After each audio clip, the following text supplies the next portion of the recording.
اسمائے ضمائر ضمیروں کی مفصل بحث اور تفصیلات اگر آپ نے سننی ہو تو تسہیل الصرف کے ہم نے جو سبق تیار کیے ہیں ان کا سبق نمبر جو 5 ہے غالباً پارٹ 5 پڑتا ہے، تو اس کو آپ سن لیں تو مکمل تفصیلات آپ کو مل جائیں گی انشاءاللہ۔ تو اسی کتاب کے آگے بھی اس کی تفصیلات ویسے آ رہی ہیں۔ ضمیر کسی اسم ظاہر جو ہوتا ہے، کوئی نون جو ہوتا ہے، اس کی جگہ پہ جو چیز استعمال ہوتی ہے اس کو جو ہے اسم ضمیر کہتے ہیں، اور انگلش میں اس کو پرونون کہتے ہیں۔ جیسے انگلش میں ہوتا ہے ہی، شی، اٹ، آئی، وی، یو، دے ہوتا ہے، تو اس لیے ان کی جگہ پہ نون کی جگہ پہ جو چیز استعمال ہوتی ہے اس کو اسم ضمیر کہتے ہیں۔ وہ اسماء ہیں جو غائب مخاطب متکلم پر دلالت کرتے ہیں، جیسے ہوا، وہ، انتا، تو، آنا، میں۔ اسم ضمیر کی 2 قسمیں ہیں، یا تو ضمیر منفصل ہوگی یا متصل ہوگی۔ منفصل جدا وہ اسم ضمیر ہے جو جسے دوسرے کلمات کے ساتھ ملائے بغیر بولا جائے۔ اس کی 2 قسمیں ہیں، یا مرفوع منفصل ہوگی یا مرفوع منفصل ہوگی یا منصوب منفصل۔ یہاں ذہن میں رکھیے گا کہ مجرور منفصل نہیں آتی۔ اگلے صفحے پہ آ جائیں، یہاں دیکھیے گا مرفوع منفصل جیسے ہوا، ہما، ہم، ہیا، ہما، ہنا، انتا، انتم، انتم، انتی، انتم، انتنا، انا، نحن۔ یہ پوری 14 ضمیریں ہیں، لیکن یہاں مختصر لکھی ہوئی ہیں، تو پوری ضمیریں آپ سننے دیکھنے کے لیے آپ جو میں نے سبق بتایا تسہیل الصرف کا اس کو سنیں، انشاءاللہ سمجھ آ جائے گی۔ منصوب منفصل جیسے ایاہو، ایاہما، ایاہم، یہ والی جو ضمیریں ہوتی ہیں۔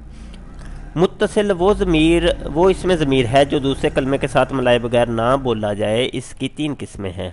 مرفوع متصل جیسے وہ الف تثنیہ واو جمع نون نسوہ تاتما تمتی تماتن نتونا ہوتا ہے۔ منصوب متصل جیسے نصرہ، نصرہما، تو اس میں ہو جو ہے اور ہما، ہنا، یہ والی ضمیر منصوب متصل ہے۔ مجرور متصل یہ اسم اور حرف جر کے ساتھ متصل ہوتی ہیں، جیسے اسم کی مثال کتابہ، کتابہما، کتابہم، اور نیچے لکھا ہوا لہو، لہما، لہم، تو یہ ہو، ہما، ہم جو ہے نا یہ ضمیر مجرور متصل ہے جو اسم کے بعد یا حرف جر کے بعد آتی ہے۔ یہاں کتاب اسم ہے اور لام حرف جار ہے۔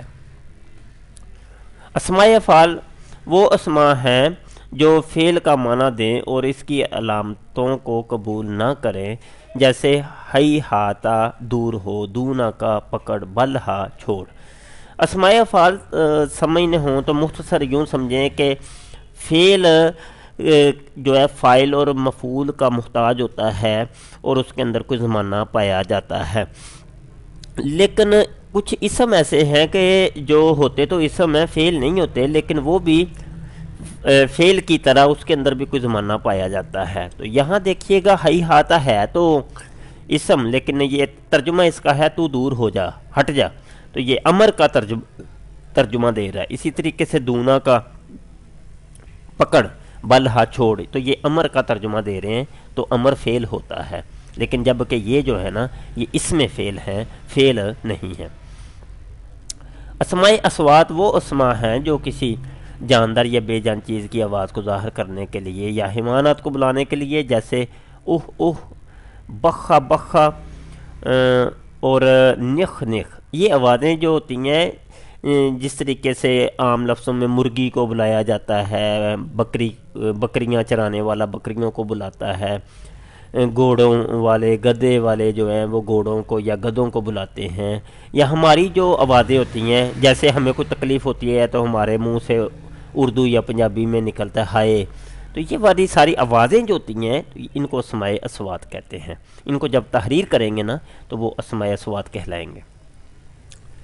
آگے ہے جی مرکبات امتزاجیہ، وہ مرکبات کہ جن میں 2-3 کلمات ایسے ہوتے ہیں جو بغیر ربط اور ترکیب کے آپس میں مل جاتے ہیں، ان کو مرکبات امتزاجیہ کہتے ہیں۔ جیسے سیبوئی ہے، احد عشر ہے۔ میں پہلے بتا آیا ہوں کہ ان کی مکمل تفصیلات آگے آ رہی ہیں، فکر نہ کریے گا، اگر یہاں سمجھ نہ بھی آئے بس آپ تھوڑا تھوڑا یہ یاد کر لیں، انشاءاللہ مکمل تفصیلات آگے آپ کو سمجھ آ جائے گی انشاءاللہ۔ کنایات وہ اسما ہے جو عدد مبہم یا امر مبہم کو بیان کرنے کے لیے آئیں، جیسے کم، قضا، کا عین، قیتا، زیتا۔ تو یہ ایک نایا کے الفاظ ہوتے ہیں، اور ظروف مبنیہ وہ اسما ہیں جو زمان یا مکان پر دلالت کریں، جیسے از، اذا، قبل، متا وغیرہ ہے، جو کسی زمانے کو یا مکان پر دلالت کرتے ہیں، یہ وہ اسما ہوتے ہیں۔ کلمات شرط یہ وہ کلمات ہیں جو شرط کا معنی دیتے ہیں اور دو جملوں پر داخل ہوتے ہیں، ایک کو شرط اور دوسرے کو جزا کہتے ہیں، جیسے ان، من، ما وغیرہ ہے۔ تو یہ یعنی جس میں اگر کا ترجمہ پیدا ہوتا ہے، اگر تو ایسا کرے گا تو ایسا ہوگا، تو یہ ان کو کلمات شرط کہتے ہیں۔ تو یہ ہمارا سبق بھی کمپلیٹ ہوا، تو میں امید کرتا ہوں کہ آپ تمام اسباق یاد کر رہے ہوں گے۔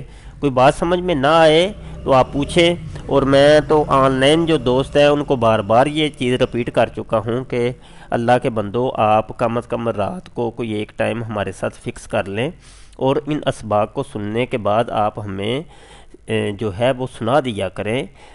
جب تک آپ سنائیں گے نہیں، ویسے تو دیکھیں سینکڑوں کتب لکھی جا چکی ہیں، اور اسی طرح کے جس طریقے سے ہم یہ اپلوڈنگ کر رہے ہیں، نیٹ پہ سرچ کریں گے تو آپ کو کافی لیکچر بھی مل جائیں گے ہو سکتا ہے، لیکن ہم آپ کو یہ فیسلٹی دے رہے ہیں کہ آپ سبق سننے کے ساتھ اسکائپ پر آ کر ہمیں ایک دفعہ سبق سنا دیا کریں۔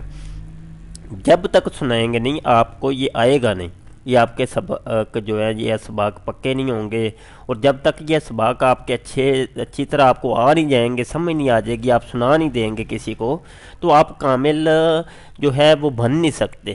تو اگر آپ چاہتے ہیں کہ ہم اچھے خاصے عالم دین بنیں، یا اچھی خاصی ہمیں جو ہے نا آ جائے عربی، تو اس کا بہترین طریقہ، اس کی سلوشن میں نے آپ کو بتائی تھی کہ آپ اسکائپ پہ ہمیں ایڈ کریں۔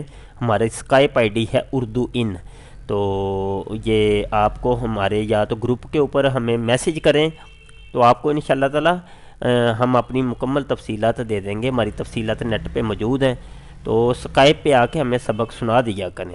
بہت شکریہ۔ السلام علیکم ورحمۃ اللہ۔